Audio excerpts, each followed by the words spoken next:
In the book of Exodus, Moses learns that God's true name is I am.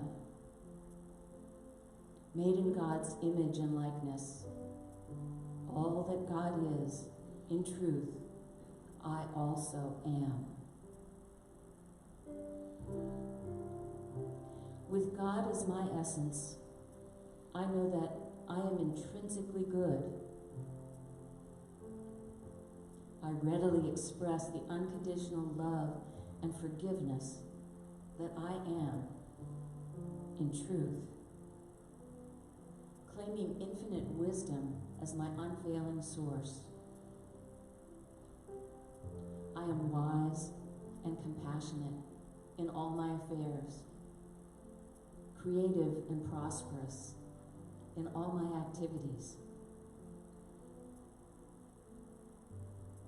I claim only the highest qualities of being for myself. So I refrain from putting words of lack or limitation after the phrase, I am. Through the Christ in me, I affirm that I am whole and perfect, a divine expression of God's glory in this world. All that God is, I am, and all is well. And from Colossians, Christ in you, the hope of glory. And so it is. Let's take these thoughts into the silence.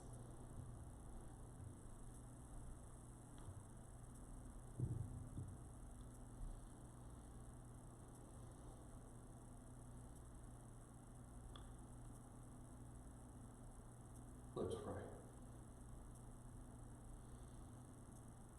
The infinite Almighty Spirit,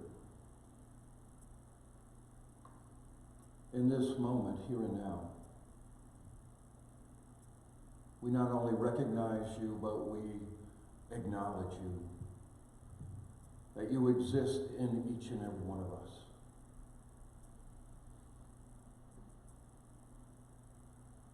You're the one and only power in the universe, and you're only good. And as we learn to connect with that goodness, with that wholeness, we are fulfilled. And in this moment, right here, right now, we say yes. We say yes to life and to love and to power and to intelligence. It flows to us and through us if we say yes.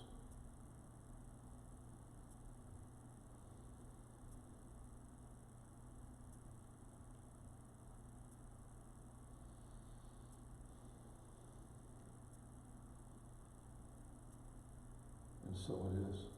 Amen.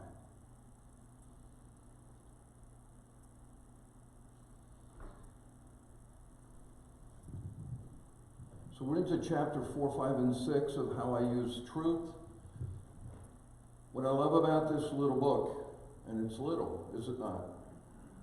These chapters are 3 pages, 5 pages.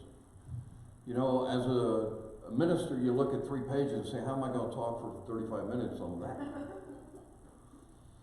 And as a matter of fact, this week I woke up one morning in stark terror because I was in the middle of a nightmare and I was standing up here and nothing came out.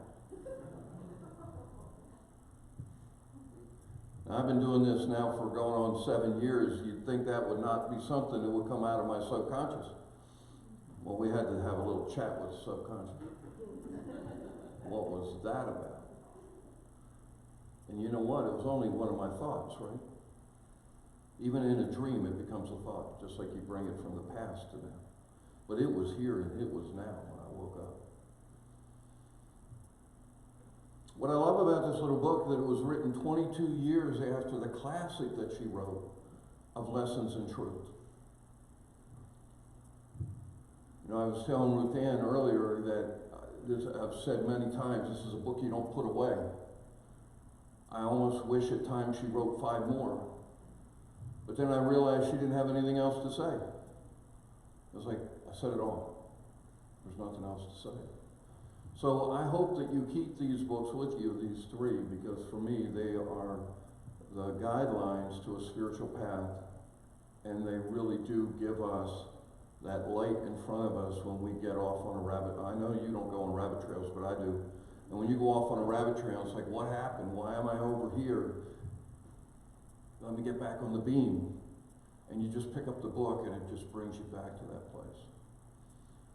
So one of the things that I think you're recognizing now while you're in this book, and why the chapters are so short, is that she takes one teaching of the master teacher Jesus and centers on how that shows up for us and ways that we can implement it and to make some changes. And what I love about it doesn't get lost in, chapters of 20, 30 pages. It's like, it's there with clarity. And we can all see how it can work in our lives as we look through the details of these three chapters. I show this every week since we started, where she says, and I'm going to take the word here and I want you to put truth in here. Be ye doers of truth and not just hearers of truth. But there's something else that she says in these three chapters that if I forget at the end, Kate, before we go to meditation, if I forget to talk about this, bring me back to this, because that happens to me. But there's a concept, a word in here that she teaches that takes us beyond hearing, doing, and what is the third piece that we have to apply to truth. And I don't want to miss that because it's so important, and it's hidden away in a lot of the text of what we're doing today. So it's the third thing that we do with truth that takes us to another level in consciousness. Okay? So don't let me forget. We don't want to miss that. So lesson number 4, in his name. Many times in the New Testament, we see this. Jesus will say, well, the disciples healed in my name. Or ask in my name, and everything you ask for will be given. Obviously, the very powerful understanding of what does it mean to ask or to do or to live in his name. And that's what this chapter is all about. You heard, we could have not had church today after Kate because she gave you the name. Wonderful daily word on what we're talking about here. So in Exodus, 6,000 years ago, it was written. Now, to put this in context, God came to Moses and said, you need to deliver the people out of bondage, right? That takes us way back to the first chapter of Lessons in Truth. Bondage, slavery, freedom, peace of mind, peace of soul. That's what this whole journey is about, and it's what Dr. Emily Cady never forgets, never wavers from that whole idea that you and I have put ourselves in bondage with our thinking. And this is a way to move to something new. And when God came to Moses, Moses said, whoa, wait a minute. I have low self-esteem. I know none of you have ever said that to yourself, right? No, he actually was slow of speech. He probably stuttered. Said, I can't speak for the people. I can't do what you're asking me to do and take them. And he had no idea he had to go through the Red Sea and part it and all that kind of stuff. He just knew what the Pharaohs had, all this army of people. So he was in fear, right? He said, I can't do this. And what God said to him is exactly what we've been given. He said, I am that I am. And the that in there is where you and I have transitioned, and we're going to look at that. I am that I am. I am, he said, went on to say, as you'll see there in the scripture in Exodus, I am, tell them that I am has sent me. I am is my name, God said. And later on he says, it will be the name for all generations forever. There's stories in the Taoism that God was talking to all these very elevated, awakened monks. And you've heard renditions of this story. When God said, I need to hide myself somewhere on the planet. And they said, well, take it to the mountain. He said, no, eventually they'll climb to the mountain. Take it to the bottom of the sea. No, eventually they go to the bottom of the sea. And one of the little monks said, well, why don't you put it inside them? They'll never find it. Centuries have gone and we keep looking for it where? All outside of ourselves. And as we put that in the center of ourselves, and God put the center, he said, my name is I am. And it will be my name forever. Just for 1 second, I want you, because you know I don't want to go to the past very much. But for 1 second, I want you to think in the past and how many times you use God's name, I am, and put something behind it that you didn't want.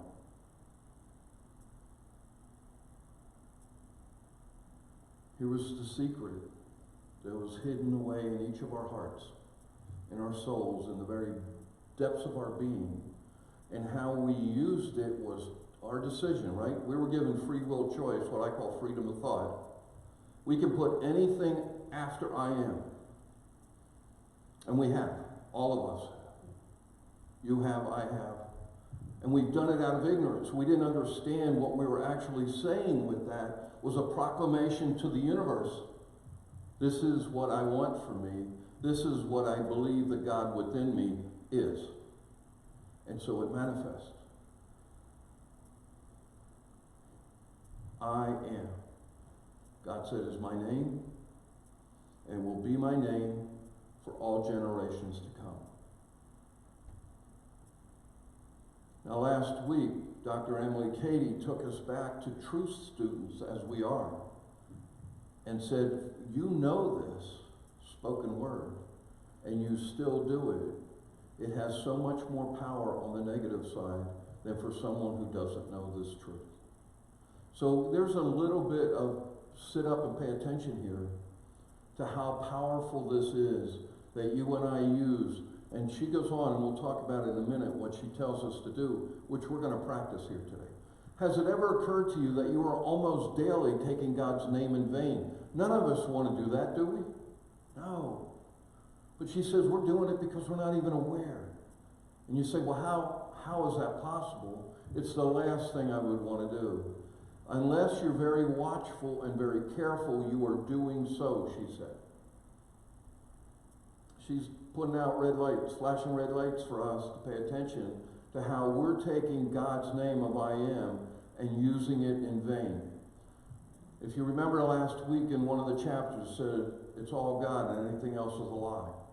Anything you and I put to I am that's not of God is a lie. We take the name in vain. Wow. Really? Mm-hmm. I am, then, is God's name, she goes on to say, and every time you say, I am sick, I am weak, I am discouraged, are you not speaking God's name in vain or falsely? Here's one I hear a lot in central Pennsylvania. I am just so sick and tired of that. Now, I know none of you here ever said that all week. But just think for a minute what you just said. And is that not habitual? We've been taught that saying, have we not? You probably could hear it either mother or father or somebody else's voice in your head when you heard it and say, oh my God, I've been using God's, that's in vain. That's using it falsely. It's a lie. God is never sick. God is never tired. Never. But we use it without even thinking about it. And what she's trying to do right now is open up our consciousness a little bit, our awareness, to become more self-aware about how we're using. No condemnation, no judgment here of doing it, because we all do. But as we learn to drop this and begin to speak with God's name, I am, with what we want in our lives, you're going to see things begin to change immediately. It's that fast. So last week I gave you a homework assignment. How'd you all do with one whole day of no judgment, condemnation, criticism, or complaining? Anybody make it? No, this is tough work. We got really deep-seated habits here. And she's not judging, I'm not judging, because I didn't make it either. And neither did Dr. Emily Cady. She's like all of us. You go back to it and work and say, wow, how did that happen? What was I focusing on because your thinking is what drives your feeling. Right? You feel what you think. So we got to go back when use your emotional GPS. When you feel out of sorts, when you feel low state of mind. I know people at Unity Harrisburg, except probably me, get low state of mind during the week. It happens, does it not? But we need to know what to do with it when it happens. When I woke up in terror that I stood up here and nothing happened, that felt real that moment, did it not? But it only came from a thought. Right? When I can go back and say, wait a minute, I was in the middle of sleep, how could that be true? It was a dream, it was an illusion, just like it is when we put things out that aren't true. And when we look at the feeling, we feel the feeling, we go back and say, okay, what thought, and this is where I like to get connected with my whole completed soul. What thought can I have that would be a little bit more empowering? Would take me the next step up, right? Moses didn't go from low self-esteem, stuttering man to the bravest person in the world. It was steps along the way that God helped him and said, look, I want you to do this, and then you do that, and look what's happening. He didn't go immediately from not being able to speak to anybody to parting the Red Sea. Steps along the way. And we're given those if we take a breath, get quiet, be still, and know, I am God. And ask the question, what's best for me next? What could I think differently? And from that, we'll begin to make the movement from where we're locked into. I am, with anything else behind it, is using God's name. Knowing this, you can use it to empower you. I shared last week, I just learned that I can be happy by saying I am happy. Yes. Right? I was saying I am a bunch of other stuff. And we can change it with understanding the power of that thought and how that thought creates in our consciousness. And our consciousness what? Attracts likes. Right? Brings to us.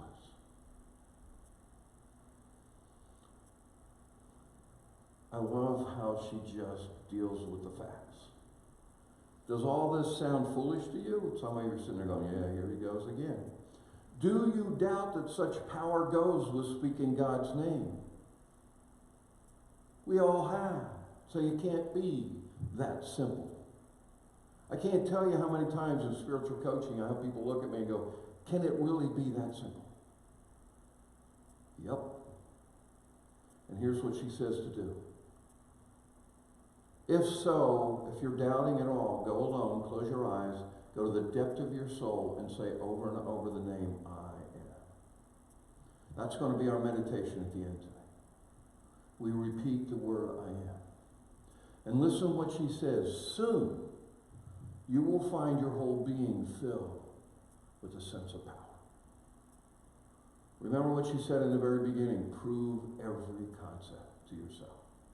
Don't take my word for it. Don't take her word for it. Take your word for it. And practice this. When you start to feel the power welling up within you, you begin to get a glimpse of how powerful this whole concept really is.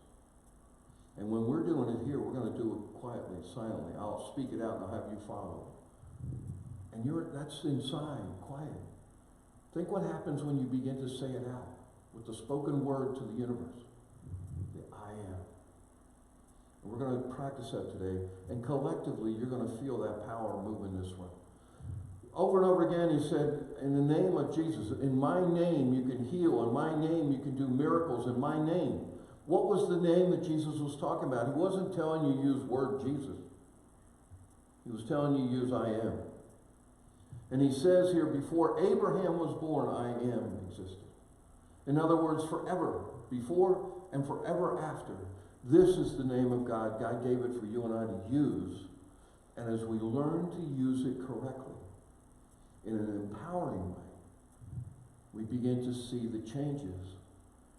Because I can tell you right now, if you take stock of your life where you are, and there's things in your life that you don't want in your life, I will guarantee you somewhere you're using a thought of I am whatever you don't want. because you're manifesting. How do I know that? I can guarantee it. Because the only way you get there is you had the thought of I am what I don't want is now manifest. And it's a repetitive thought. And that's how we build habits. That's how we build neural pathways. Because we continue to say I am what I don't want. And what's so incredible about that is we don't have to judge it. We don't have to feel bad about it. We just switch it and begin to only say I am what I want. And watch what happens. Okay? Jesus said this, take heart, I have overcome the world. He was not saying Jesus overcame it. He said, I am overcame it. The Christ, that universal power that's within each and every one of us in our very soul, overcame the world. That means you and I can. Whatever's going on in your world, whatever the bondage is in your world, we can overcome it if we follow this example and begin to practice. That's why he called it the good news. And we twisted the translation, called it the gospel. That sounded a whole lot more religious than the good news. That's what it was called in Aramaic. It was the good news. It was the way of the good news.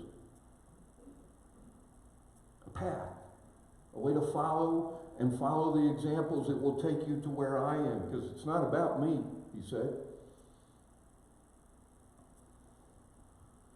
Number 2 lesson this week, lesson number 5. Loose him and let him go. Kind of funny sounding phrase. But one of the most powerful ones for you and I if we want to move from bondage. At the end of this segment, I'm going to tell you a story about someone I coached and how it affected her until she learned how to loose and let go. This is the next step after forgiveness. Forgiveness isn't complete until you loose them and let them go. Does it mean they'll never come back in your thoughts? No, they will. And as time goes by, you get triggered less and less and less. I've shared with all of you here the story about my ex-wife taking all the money. That was 10 years ago. Well, I was triggered a lot for a long time. It hardly ever comes up now. But when it does, this is my go-to. I loose her and let her go. To whatever her journey is, I send her with love and blessings. There's absolutely no malice in me about it or her. But you cannot get total forgiveness until you get to this. Loose them and let them go. But it's not just about people, and we're going to talk about that at the very end of this.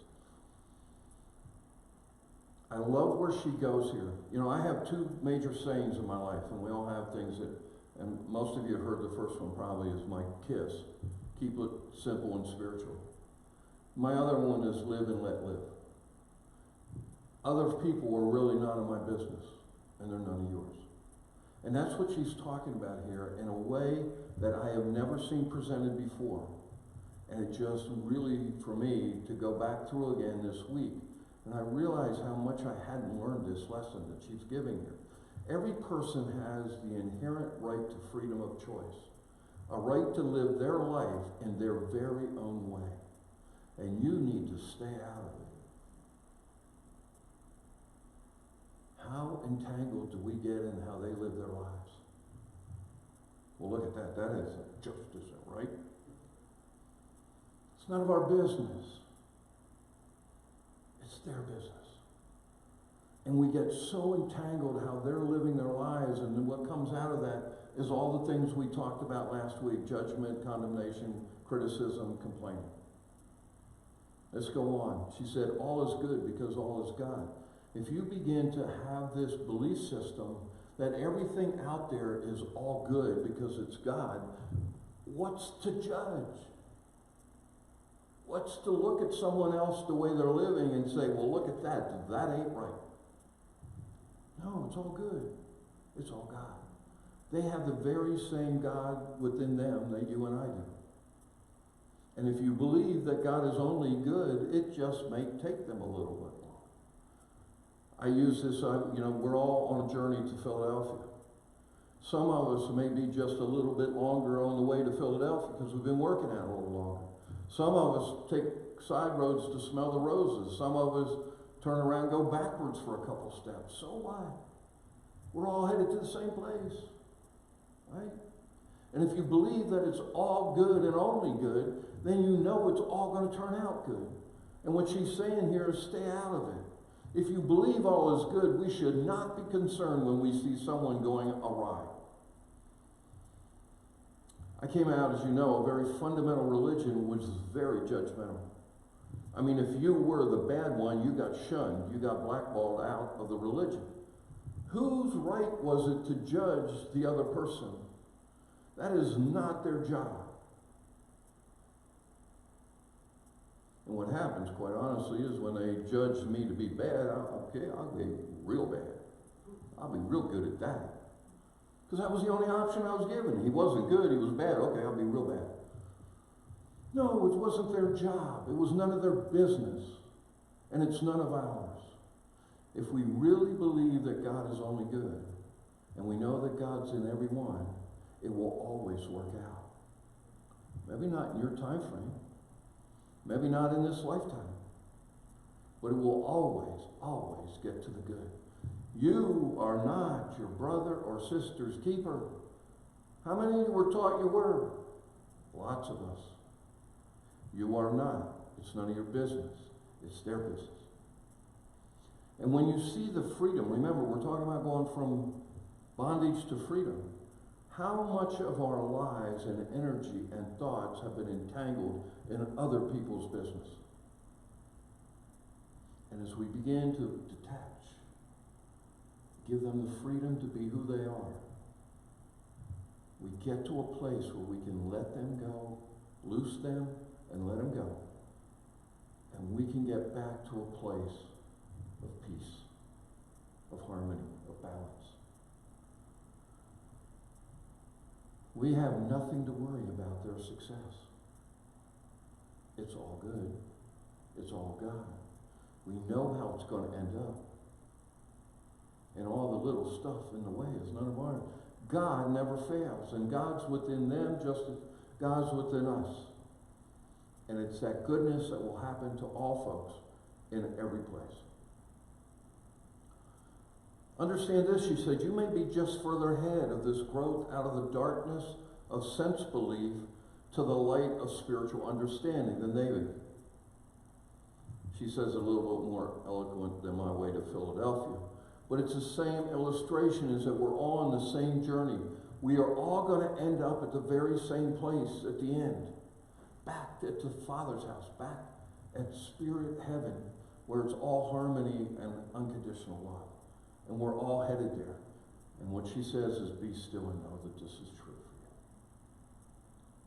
you. It allows us to release those entanglements. It allows us to get centered back and get quiet in our minds and know that all is good, all is well. What's in that song? All is well with my soul. It's all good. It's all well. The message for deliverance is only for those that are ready and ask for it. This is back to the impersonal, personal God. It's all there for everyone. It only becomes personal and becomes involved in our lives when we ask to bring it into this personality, into this individual being. And then all of that becomes part of, as we align ourselves vertically with that energy, with that source. To your friends, speak word of freedom. Loose them and let them go. This is quiet. You don't want to do it out loud because they probably look at you like, she's going off the deep end. This is inside. You could say to them, you know what? I know God's inside you. I know the Christ within you. I know Spirit. I know you've got this whole completed soul. I loose you and let you go. And immediately there's a detachment of that energy. That entanglement lets go. And you can begin to walk free in that moment. Mentally, you can say to them that Christ lives within you. You are free. What an empowering place to go to when someone you're judging and someone you're condemning and you're entangled in, and all of a sudden you can say to them, you're free too, just like I am. And it lets you go to a new place. In Matthew it says this, I will give you the keys of the kingdom of heaven. Keys to the kingdom. Whatever you bind in the physical will be bound in spirit. And whatever you loose in the physical will be loosed in spirit. You and I have that power. You and I have that control. You and I, that's how we begin to master our lives, in other words, to make that movement. So very quickly, I was coaching a woman who had been sexually abused from the time she was 9 to 14, almost every day when she came home from school. She created the most incredible personality. When I was coaching her, she was president of college. But this incredible mask that she hid behind and was very successful in life, there was something else going on inside. In one of the coaching sessions, she said to me, I'm really down, I'm really low this week, and you all probably on Tuesday night know exactly what I asked. So what have you been thinking about? And she said, well, I've been doing all this analysis of my past. I said, well, why would you do that? Well, if I don't analyze the past, then I will make the same mistakes. I said, really? You think? And I said, when you're analyzing, going through all of this, what is the thought that comes up? What is the feeling? Well, the feeling is, I feel terrible, I feel dirty, I feel worthless. What's the thought? I have been abused. Well, have is past tense of am. If you use I have, it's no different than saying I am. So I said, let me see if I can understand what you're telling me. You're going back in the past to analyze the problem, analyze how bad you felt in your life, to come to a place of happiness today. What is analyzing to you? Well, folks, analyzing is deep, focused thought, is it not? And there's emotion with it. And it does nothing but drive deeper into your subconscious everything she didn't want. Now, I know nobody here ever did this. But I have. And this story of what she did and what she began to understand, one of the things that I understand now about analyzing the past to get well in the here and now, it's kind of like getting out of your shower and then getting back in the shower to dry off. It doesn't work. You get wet, more wet. So what happens when you go back into the past and analyze and deeper and deeper, all you're doing is getting what? More of that. Now, she wasn't being sexually abused in the moment, but it sure felt that way.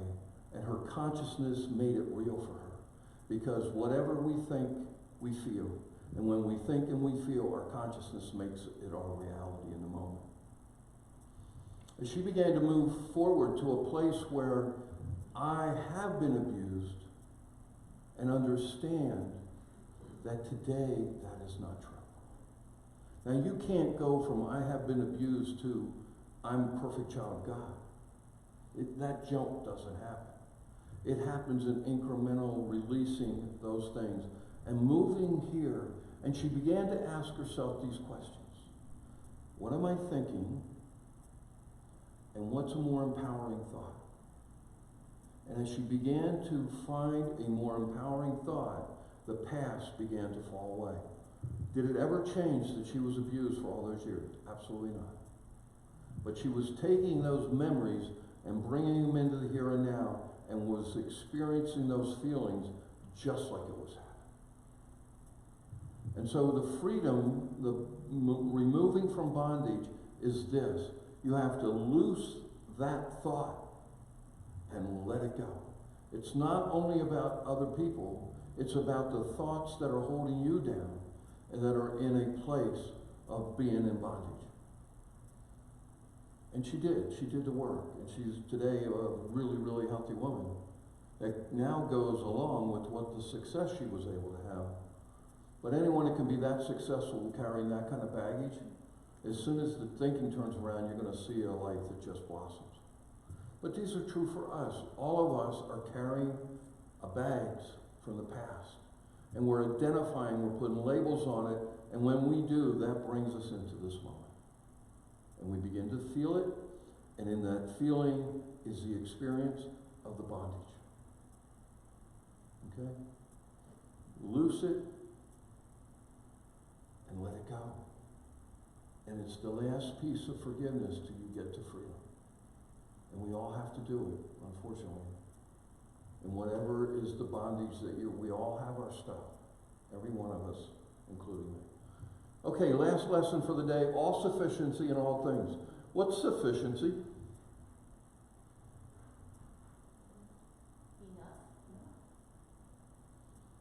In all things.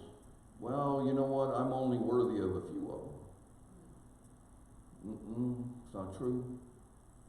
You and I are worthy of it all.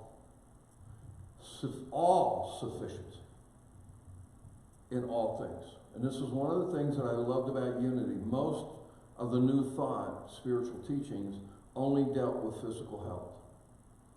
And maybe some emotional health. But they never dealt with the material part of our lives. And that was not the teaching of Jesus. And it's not the teaching of Dr. Emily Cady. And it's not the teaching of unity, and it's not my belief system. I believe the Father's greatest gift, greatest joy, is to give you and I all of it. And you say, well, Reverend Dan, why don't I have it all? Because you don't believe you can.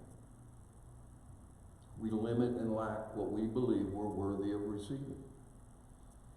And we're worthy of receiving it all sufficiency in all things. The word all so powerful here.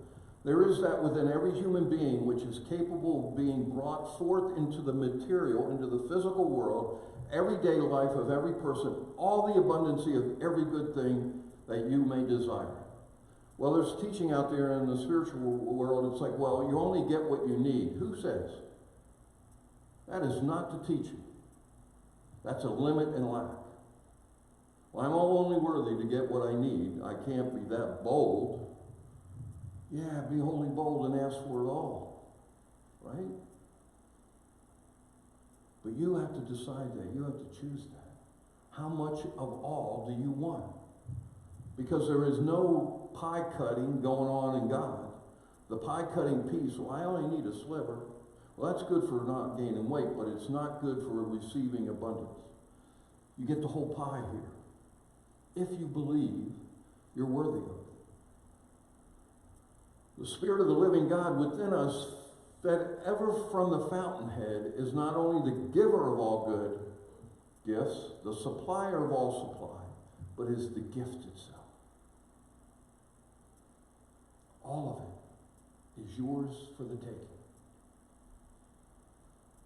Said this, the Lord that God is in the midst is mighty. Sometimes we put an idea about this God thing within us is like limited and lack and wimpy. There's no wimpy in this. There was never any wimpy in Jesus' teaching, and there certainly isn't any in Dr. Emily Cady's teaching. We can have it all. We got to open up to that and begin to believe that that's possible.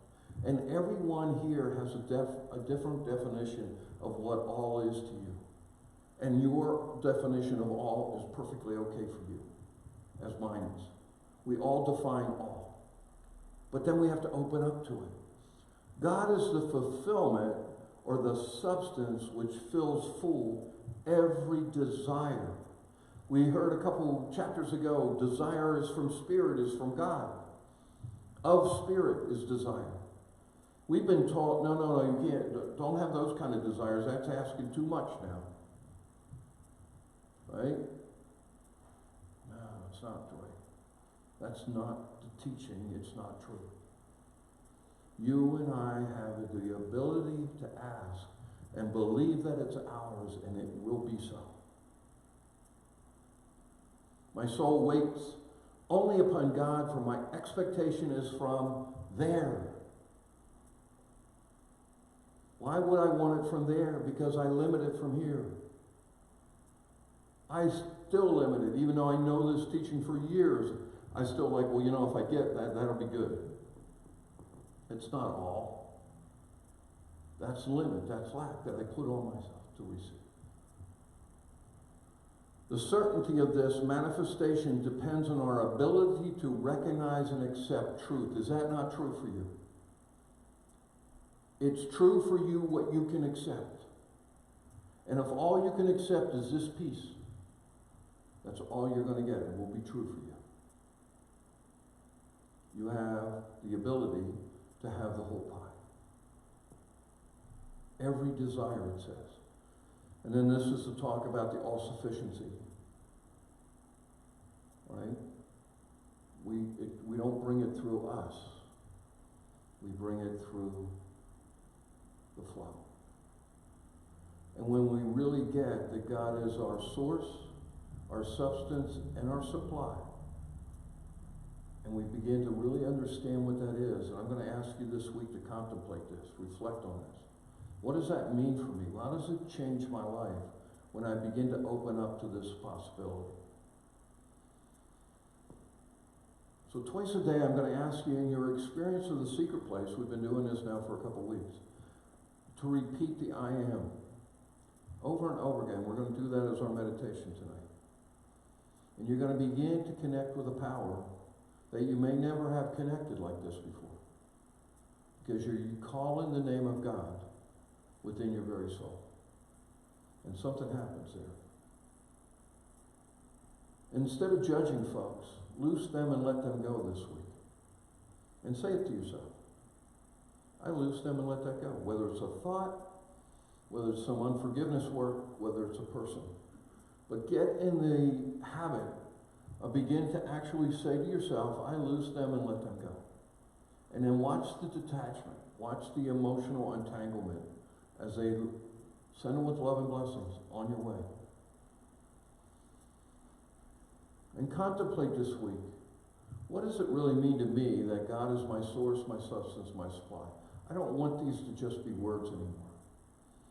Remember in one of the chapters we just did, where she said, everything was held, the finances were held back for her for 2 years until she focused on this and got to a place where she commanded it is done. And she uses it is done to be the end of this thought process to where you feel it, you believe that, you know that it's true. And then it is done. Oh, before we go to silence. What was the third one? Back in the very beginning, we talked about moving from a listener of truth to a doer of truth. And what's the third one that's hidden away in these lessons? Anybody pick it up? It was one word on one screen. It's in the midst of a bunch of text in hers. The third one that we move to as we move along the path is expected. We have to move to a place of expectation. All good. All of it's coming my way. And I expect it when? Now. Because that's the only time God exists. There's no God in the past, no God in the future. It can only be here and now. And as we begin to have our consciousness get to the place of expectation, it begins to manifest very quickly. So that's a challenge this week. Really take these three and see what happens as we go forward. So we're going to practice the I am as a meditation today. We have a couple extra minutes. Okay. What I'm going to do is give you a little bit of time to get centered within that place within you. And then as I repeat I am, I'm going to have you repeat it to yourself quietly in your mind. And we're going to go through the process. And what I want you to look for here is I want you to feel the power. Power that is within you. It's the God power, the Almighty Spirit power. All right? So as we take a couple deep breaths,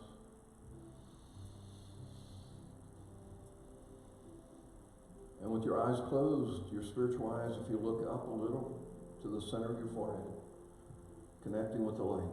Let the light flow into your mind and your heart and into your belly.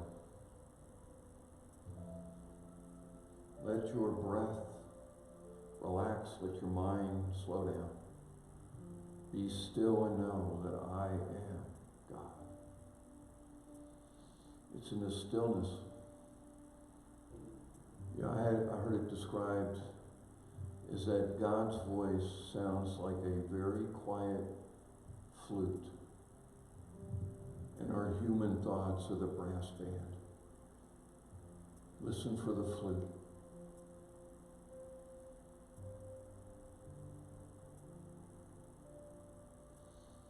Now, as I say the I am, I ask you to repeat it to yourself and then just sit with it. I am.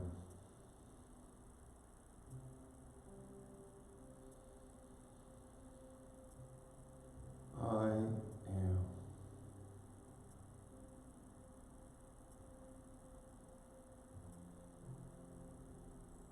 I am. I am.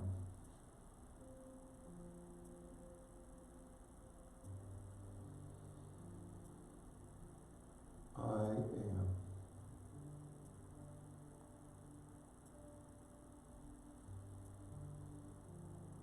I am.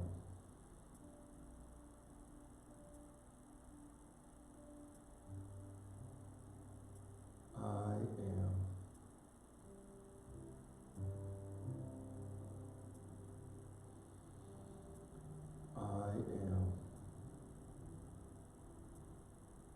I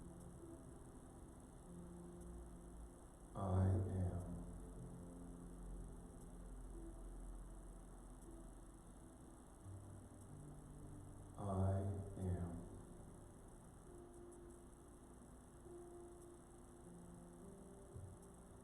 I am.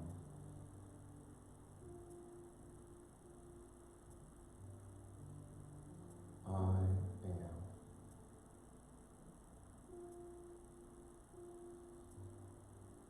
I am.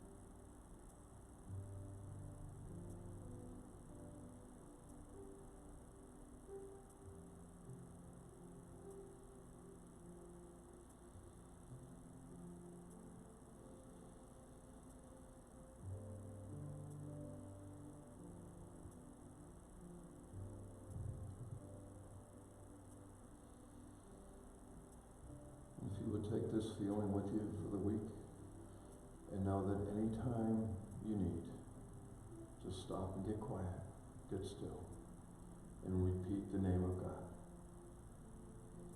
It's here for you to use every single day as often as you need. And so it is.